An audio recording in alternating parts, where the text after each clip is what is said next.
friends, welcome to our channel Learning Notebook. In today's video, we will do Social Studies chapter, our government. So let's start with the warm-up of this chapter. Write the names of the current President, Prime Minister of India and the Chief Minister of your state. So here friends, we have to write the name of the current President of India, Prime Minister of India and the Chief Minister of our state. ठीक है friends, ये तो आप कर लेंगे I am sure. अब आइए chapter को स्टार्ट करते हैं। India is the largest democratic country in the world. India allows its citizens to elect their leaders. Every country must ensure that its system operates smoothly and peacefully for the well-being of its citizens. तो friends, India पूरे world की सबसे बड़ी democratic country है। देखिए, सबसे ज्यादा population हमारी ही है, तो इसलिए जो इंडिया है वो लार्जेस्ट डेमोक्रेटिक कंट्री है पूरे वर्ल्ड में। तो फ्रेंड्स, डेमोक्रेटिक कंट्री का क्या मतलब है? इसका मतलब कि हम इंडियन सिटीजन्स यानी जिस कंट्री के सिटीजन्स हैं वो सिटीजन्स अपनी सरकार, अपने लीडर्स खुद चुनते हैं। और फ्रेंड्स, अब्राहम लिंकन ने कहा था that democracy is a government which is for the people, of the people and by the people. तो अगर आप ये फ्रेज भी याद रख लेते हैं ना फ्रेंड्स, तो आपको डेमोक्रेसी का मतलब याद रहेगा हमेशा। और फ्रेंड्स, हर एक कंट्री की रिस्पॉन्सिबिलिटी है कि वो इंश्योर करे कि उसका सिस्टम स्मूथली और पीसफुली ऑपरेट करे लोगों के वेलबींग के लिए, उनके भले के लिए। As per the Constitution of India, the nation is defined as a union of states.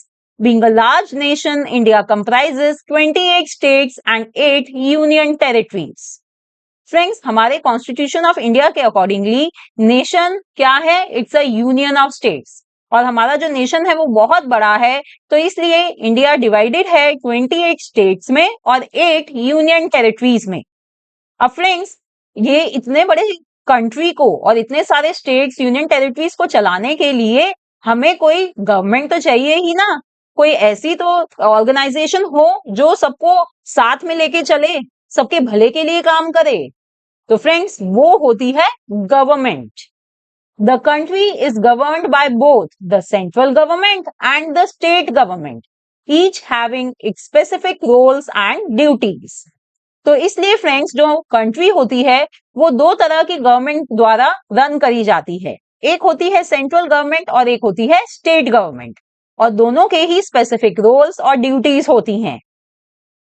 और यही चीज फ्रेंड्स हमें इस डायग्राम में भी दिखाई गई है that government is divided into central government and state government. तो फ्रेंड्स, सेंट्रल गवर्नमेंट की क्या फंक्शन होती है?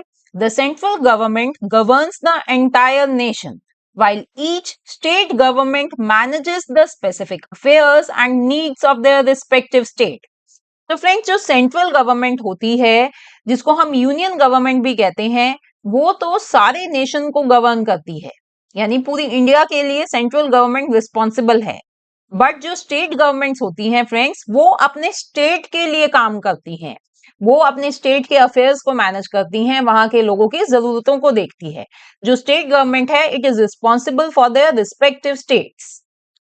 Now what about the union territories? अब फ्रेंड्स, हमारी इंडिया में स्टेट्स भी हैं और कुछ यूनियन टेरिटरीज भी हैं। तो यूनियन टेरिटरीज कौन गवर्न करता है?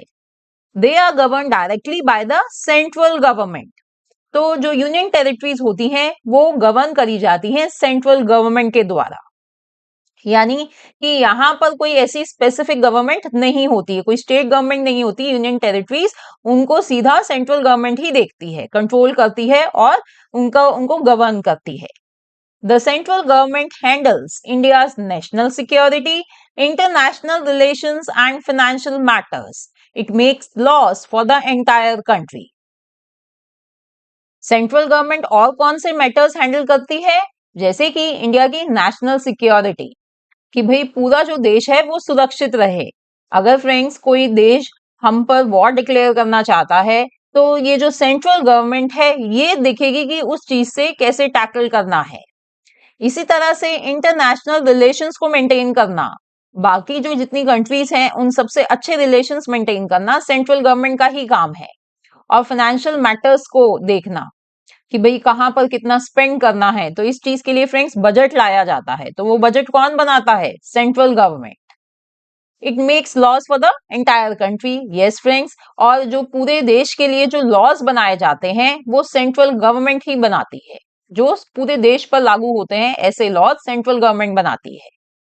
The state government is responsible to look after issues such as education, agriculture, public health, sanitation, hospitals, etc. of their respective states. They make laws to govern their states. Now friends, if we talk about state governments, तो state government responsible होती हैं अपने state के education के लिए, agriculture के लिए, public health के लिए, लोगों की हेल्थ के लिए, हॉस्पिटल्स खोलना, डिस्पेंसरीज खोलना, वहां की जो साफ सफाई है, सैनिटेशन के लिए।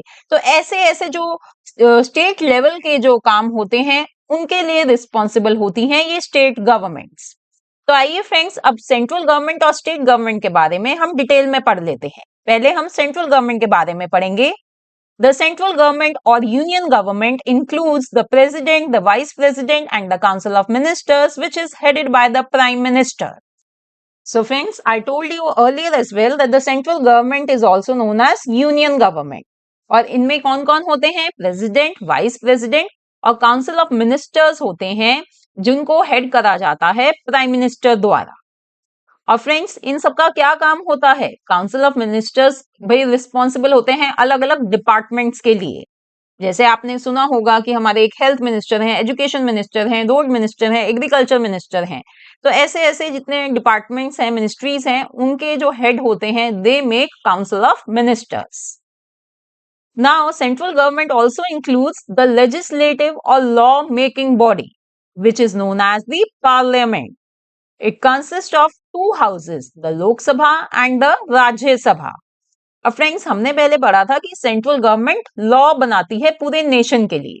तो फ्रेंड्स, लॉ बनाने के लिए एक बॉडी चाहिए, राइट? लॉ मेकिंग बॉडी होनी चाहिए जो कहलाती है parliament. Look at this is our new parliament building, right? And parliament, दो हाउसेस होते हैं पार्लियामेंट में, एक कहलाता है लोकसभा और दूसरा कहलाता है राज्यसभा।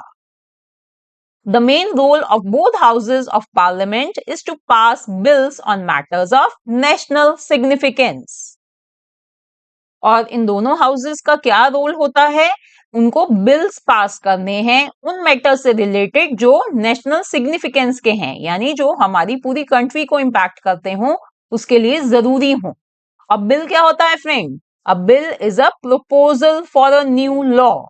जो जब कोई नया लॉ, नया कोई कानून बनाना होता है तो उसको इन हाउसेस में प्रपोज करा जाता है, तो उस प्रपोजल को हम कहते हैं bill. And once a bill is approved by the houses of parliament and signed by the president, it becomes a law. और फिर फ्रेंड्स, जब वो बिल दोनों हाउसेस से अप्रूव करा जाता है, लोकसभा से भी और राज्यसभा से भी, जब उस पर प्रेसिडेंट साइन करते हैं और फिर वो बन जाता है लॉ। ओके, तो आइए अब हम इन दोनों हाउसेस के बारे में पढ़ लेते हैं। What is Lok Sabha and what is Rajya Sabha. First we will learn about the Lok Sabha. The Lok Sabha is also called the House of People और the lower house. It is where representatives elected by the people from different parts of India come together. These representatives are called members of parliament. The Lok Sabha is responsible for making and passing laws. तो friends, Lok Sabha को house of people या lower house भी कहा जाता है। तो लोकसभा में वो रिप्रेजेंटेटिव्स बैठते हैं जिनको हमने इलेक्ट करा है। फ्रेंड्स, जब इलेक्शन होते हैं और हम वोट करते हैं तो हमारे द्वारा चुने गए रिप्रेजेंटेटिव्स बनते हैं लोकसभा के मेंबर्स। उन्हें कहा जाता है मेंबर्स ऑफ पार्लियामेंट यानी एमपीस। और ये फ्रेंड्स, लोकसभा रिस्पॉन्सिबल होती है लॉज को बनाने में और पास करने के लिए। So Lok Sabha is a very important house and it is part of Parliament. It has a maximum of 552 members. Currently, it has 543 members. A member of the Lok Sabha is elected for a term of 5 years.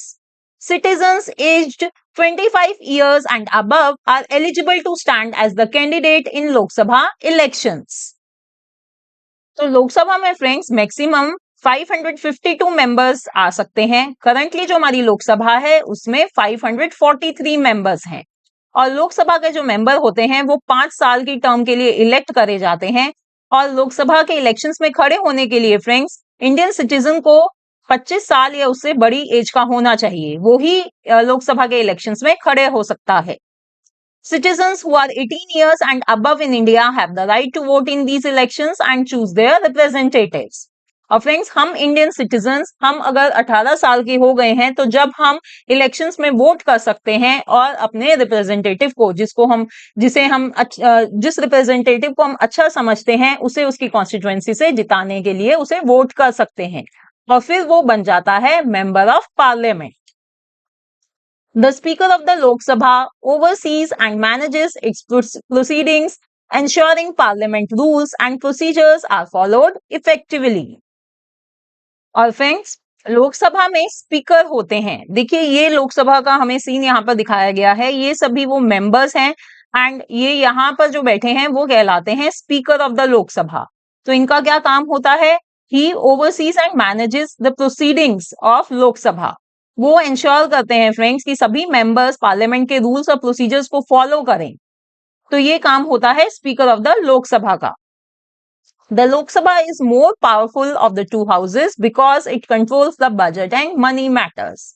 तो friends दोनों houses में से लोकसभा को ज्यादा powerful house माना जाता है क्योंकि लोकसभा डायरेक्टली कंट्रोल करता है फाइनेंशियल मैटर्स को। तो ये हमने पढ़ लिया लोकसभा के बारे में। Now let's understand about Rajya Sabha. The Rajya Sabha is also called the Council of States or the Upper House. तो राज्यसभा को फ्रेंड्स हम काउंसिल ऑफ स्टेट्स या अपर हाउस भी कहते हैं। जो लोकसभा है वो लोअर हाउस है और राज्यसभा अपर हाउस है। It is made up of representatives chosen by the states and union territories of India. Members of the Rajya Sabha are not directly elected by the people but by the members of the state legislative assemblies. और friends जो ये राज्यसभा के members होते हैं इनको हम common citizens directly choose नहीं करते। देखिए इसके जो रिप्रेजेंटेटिव्स होते हैं वो चुने जाते हैं स्टेट्स और यूनियन टेरिटरीज द्वारा। जो स्टेट लेजिस्लेटिव असेंबलीज होती हैं वो चुनकर भेजती हैं मेंबर्स ऑफ राज्यसभा। तो फ्रेंड्स ये जो स्टेट लेजिस्लेटिव असेंबलीज होती हैं इसके मेंबर्स हम चुनते हैं। जब स्टेट के इलेक्शंस होते हैं हम उसमें वोट करते हैं तो जो मेंबर्स जो जीते जाते हैं, जो रिप्रेजेंटेटिव अपनी अपनी कॉन्स्टिट्यूएंसी से जीतते हैं, they become part of state legislative assemblies. वो मेंबर्स बनते हैं जिसे हम कहते हैं एमएलएस और वो होते हैं स्टेट लेजिस्लेटिव असेंबलीज के और ये मेंबर्स चुनते हैं representatives for Rajya Sabha. The Rajya Sabha members review and suggest changes to the laws proposed by the Lok Sabha. It has a maximum of 250 members. Currently, it has 245 members. Of these, 233 are elected by state legislative assemblies and the remaining 12 are appointed by the president. Rajya Sabha के members का क्या काम होता है friends? देखिए लोकसभा में जो नया बिल आता है राइट, वो लॉ बनाने के लिए नया बिल प्रपोज करते हैं। तो राज्यसभा के मेंबर्स जो होते हैं वो उस बिल को रिव्यू करते हैं, उसमें चेंजेस सजेस्ट करते हैं। और जो राज्यसभा में फ्रेंड्स मैक्सिमम 250 मेंबर्स हो सकते हैं। जो करंटली हमारी राज्यसभा है उसमें 245 मेंबर्स हैं। उसमें से 233 तो जो स्टेट लेजिस्लेटिव असेंबलीज हैं उन्होंने इलेक्ट करके भेजे हैं और 12 जो बचे वो अपॉइंट करे गए हैं प्रेसिडेंट द्वारा। Any Indian citizen who is at least 30 years old is eligible to become a member of the Rajya Sabha. Friends कोई भी इंडियन सिटीजन जो 30 इयर्स ओल्ड है यानी 30 या 30 साल से ऊपर का है वो एलिजिबल है मेंबर ऑफ राज्यसभा बनने के लिए। लोकसभा में हमने देखा था कि 25 या 25 साल से ऊपर का इंडियन सिटीजन होना चाहिए, वो एलिजिबल है to become member of Lok Sabha. और राज्यसभा में एज क्या है? At least 30 years. The chairperson of the Rajya Sabha is the Vice President of India. A member of the Rajya Sabha is elected for a term of 6 years. Unlike the Lok Sabha, the Rajya Sabha is a permanent body and is not dissolved. However, one third of its members retire every 2 years and new members are elected to replace them. और friends, Rajya Sabha का chairperson कौन होता है? Vice president of India, जो हमारे India के vice president हैं, he is the chairperson of the Rajya Sabha. Lok Sabha में फ्रेंड्स हमने पढ़ा था कि स्पीकर होते हैं, राज्यसभा में चेयरपर्सन होते हैं। और जो राज्यसभा के मेंबर्स होते हैं फ्रेंड्स, वो इलेक्ट करे जाते हैं for the term of 6 years। 6 साल के लिए मेंबर्स इलेक्ट करे जाते हैं। लोकसभा में 5 साल के लिए करे जाते हैं। और फ्रेंड्स, जो लोकसभा होती है वो तो हर 5 साल बाद डिसॉल्व होती है, यानी कि नए रिप्रेजेंटेटिव चुने जाते हैं। बट राज्यसभा जो है वो परमानेंट बॉडी है। उसमें हर 2 साल में 1/3 of its members they retire और उनकी जगह न्यू मेंबर्स इलेक्ट करे जाते हैं। So friends, this was about Rajya Sabha. अब हमने पार्लियामेंट के दोनों हाउसेस के बारे में अच्छे से समझ लिया है। Now let's move to our next topic, the president. The President of India is the head of the country. The President makes important decisions and signs bills passed by the Parliament. अब friends, हम president of India की बात करेंगे। Our current President of India is Draupadi Murmu. तो friends, जो president of India होते हैं वो हेड ऑफ द कंट्री कहलाते हैं और वो इंपॉर्टेंट डिसीजंस लेते हैं और जो बिल्स पास करे गए हैं पार्लियामेंट से उन पर साइन करते हैं जब भी वो बिल बनते हैं laws. The president appoints officials like the prime minister, governor of states and judges of the Supreme Court and high courts. The president is elected by the members of parliament and the legislative assemblies of the states and union territories. He serves for 5 years but can be re-elected for another term. और क्या क्या function होती है president की? कि वो जो important officials हैं जैसे कि प्राइम मिनिस्टर ऑफ इंडिया, उन्हें अपॉइंट करते हैं। जो डिफरेंट स्टेट्स के गवर्नर हैं वो भी प्रेसिडेंट द्वारा ही अपॉइंट करे जाते हैं। और फ्रेंड्स, जो हमारी कोर्ट्स हैं जैसे कि सुप्रीम कोर्ट और हाई कोर्ट के जजेस को भी प्रेसिडेंट ही अपॉइंट करते हैं। और ये प्रेसिडेंट इलेक्ट करे जाते हैं by members of parliament and state legislative assemblies and union territories. तो इन सबके द्वारा ये प्रेसिडेंट इलेक्ट करे जाते हैं और प्रेसिडेंट 5 साल के लिए इलेक्ट हुए होते हैं, बट वो दोबारा भी इलेक्ट करे जा सकते हैं फॉर 1 more टर्म। तो फ्रेंड्स, ये हमने पढ़ लिया प्रेसिडेंट के बारे में। Now our next topic is judiciary. The judicial branch is made up of courts. People approach these courts to seek justice. There are different levels of courts in India. अब friends, अगर हम judiciary की बात करते हैं, so judiciary is made up of courts. अगर हमें friends justice यानी न्याय चाहिए होता है, अगर हमें लगता है कि भाई हमारे साथ कुछ गलत हो रहा है, तो हम कोर्ट्स को अप्रोच करते हैं और वहां पर जो जजेस बैठे हैं वो हमारे लिए जस्टिस प्रोवाइड करते हैं। तो इंडिया में friends different levels of courts हैं। कौन कौन से हैं देखते हैं। सबसे पहले है friends the supreme court. This is the highest court of justice in India and is located in New Delhi. It makes the final decisions on important cases. The decisions made by the supreme court are final and can not be challenged by any other court. तो friends, जो supreme court है वो सबसे ऊंची court है। अगर justice के बारे में जब हम कोर्ट्स को रैंकिंग करते हैं तो सबसे ऊंचे टॉप पर आती है सुप्रीम कोर्ट और ये न्यू दिल्ली में लोकेटेड है। जो इंपॉर्टेंट केसेस होते हैं फ्रेंड्स, उन पर सुप्रीम कोर्ट फाइनल डिसीजंस लेती है। हो सकता है आपने न्यूज़पेपर में या न्यूज में सुना हो कि सुप्रीम कोर्ट ने आज ये फैसला सुनाया, सुप्रीम कोर्ट ने आज वो फैसला सुनाया। तो जो इंपॉर्टेंट इश्यूज होते हैं सुप्रीम कोर्ट उन पर डिसीजन लेती है और जो डिसीजन सुप्रीम कोर्ट ने ले लिया है वो फाइनल है और कोई भी दूसरी कोर्ट उसको चैलेंज नहीं कर सकती। फिर है friends high court. Each state has a high court. These courts handle important cases with in the state. अब देखिए फ्रेंड्स, सुप्रीम कोर्ट एक ही है, बट जो हाई कोर्ट है वो हर एक स्टेट की अपनी एक हाई कोर्ट होती है और ये जो कोर्ट्स होती हैं ये अपनी स्टेट्स के केसेस देखती हैं, इंपॉर्टेंट केसेस। फिर सबसे नीचे है ये district court. These are the courts in each district, they handle local cases. तो देखिए फ्रेंड्स, अगर हमें कोई प्रॉब्लम है, हम कोई केस फाइल करना चाहते हैं कोर्ट में, तो हम सबसे पहले डिस्ट्रिक्ट कोर्ट को अप्रोच करेंगे, जो हमारी डिस्ट्रिक्ट की कोर्ट है उसको अप्रोच करेंगे। जब उस केस पर फैसला हो जाता है, अगर हम उस जजमेंट से सेटिस्फाइड हैं तो बात वहीं खत्म हो गई। अगर हम उस जजमेंट से सेटिस्फाइड नहीं हैं और हम उसे चैलेंज करना चाहते हैं, तो फिर हम जाते हैं हाई कोर्ट में, और हाई कोर्ट में वो केस दोबारा लड़ा जाता है। फिर उस पर सारी सारी प्रोसीडिंग्स होती हैं, फिर कोई डिसीजन लिया जाता है। फिर अगर उस डिसीजन से भी हम सेटिस्फाइड नहीं हैं, जब जाकर फ्रेंड्स हम जा सकते हैं सुप्रीम कोर्ट के पास। तो फ्रेंड्स, ये हायरार्की है कि सबसे पहले हमें सिटीजन्स को डिस्ट्रिक्ट कोर्ट में जाना होगा, फिर अगर हम चाहें तो हाई कोर्ट में, and then to supreme court. Okay, this is the hierarchy. Judges are the people who work in the courts. Judges of the Supreme Court and High Courts are appointed by the President of India. और friends, इन courts में जजेस काम करते हैं, right? जो लोग इन courts में काम करते हैं उन्हें कहा जाता है जजेस। और जैसे कि पहले हमने पढ़ा था कि सुप्रीम कोर्ट और हाई कोर्ट के जजेस प्रेसिडेंट ऑफ इंडिया अपॉइंट करते हैं। Now let me show you the picture of supreme court. This is supreme court friends, and it is located in New Delhi. Now next we are going to learn about state government.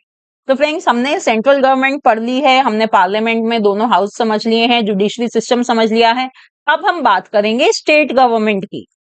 India is divided into different states and each state has its government to take care of its people and manage state affairs.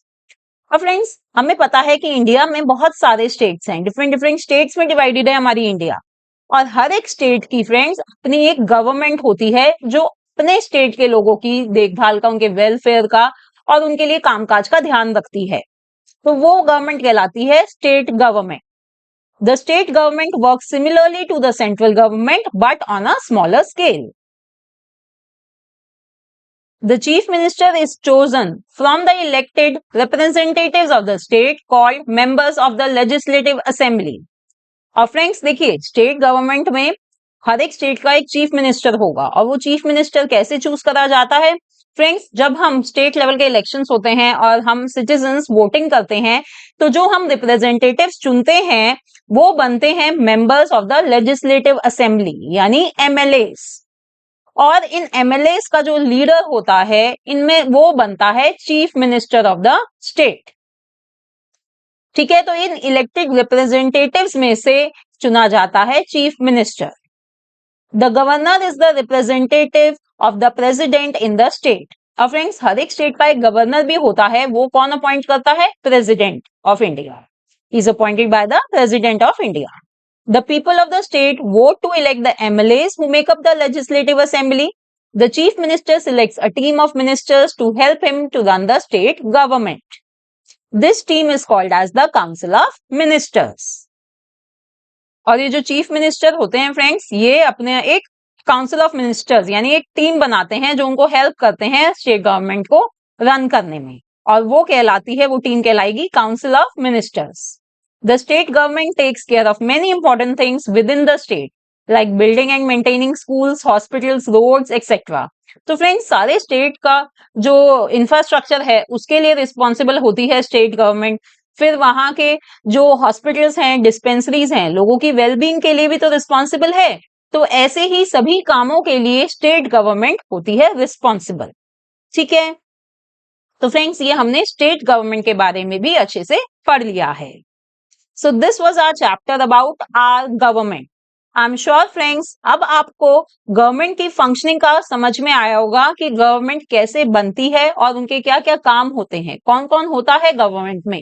ये सारी चीजें friends हमने इस chapter में अच्छे से समझ ली हैं। तो अगर आपको ये वीडियो अच्छी लगी हो तो इसको लाइक करना ना भूलें। Thanks for watching, see in the next video, bye bye.